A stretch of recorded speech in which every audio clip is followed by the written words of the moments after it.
déjà j'avais une opportunité aussi. J'avais l'opportunité de le faire, il y a un plan de mobilité externe, moi ils appellent ça comme ça. C'est un plan de licenciement.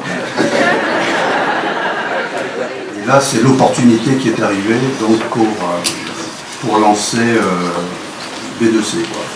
Bon, les motivations, oui, c'est le développement personnel, encore une fois, là, c'est là-dessous. Et puis après, oui, une logique de revenus aussi, comme on l'entend, enfin, avec sa propre personnalité.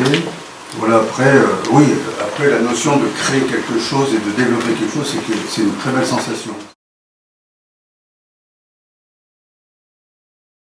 Bon, je pense qu'il faut avoir une certaine culture du risque. Il faut faire preuve de pugnacité aussi. Faut pas abandonner tout de suite. Et sinon, pour le profil, je pense qu'il faut une personne qui aime le changement. Dans ce métier, être bosseur. Après la notion de risque, oui, effectivement, moi j'ai une associée, c'est une femme, elle est très différente de moi, mais on se complète assez bien.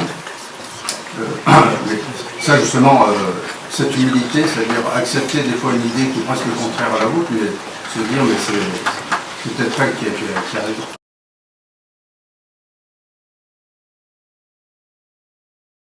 Enfin, dans mon cas, j'ai quitté un CDI, un emploi protégé. Bon, c'était pour faire le saut, il faut quand même avoir une culture du risque. Après, le problème financier et risque, oui. Mais bon, pas trop y pense. Enfin, il faut l'avoir un peu dans sa tête, mais comment ça peut bloquer, ça va trop là-dessus. Vous avez l'avantage d'être étudiant, vous n'avez pas de charge, vous risquez rien, vous.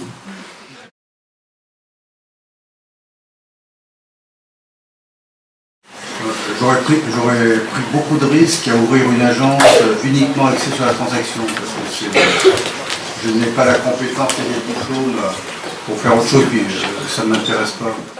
Je pense que seul tu vas plus vite, mais ensemble tu vas plus loin.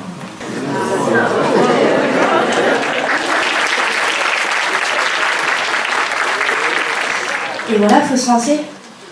C'est un beau métier en tout cas, je pense. Voilà, merci.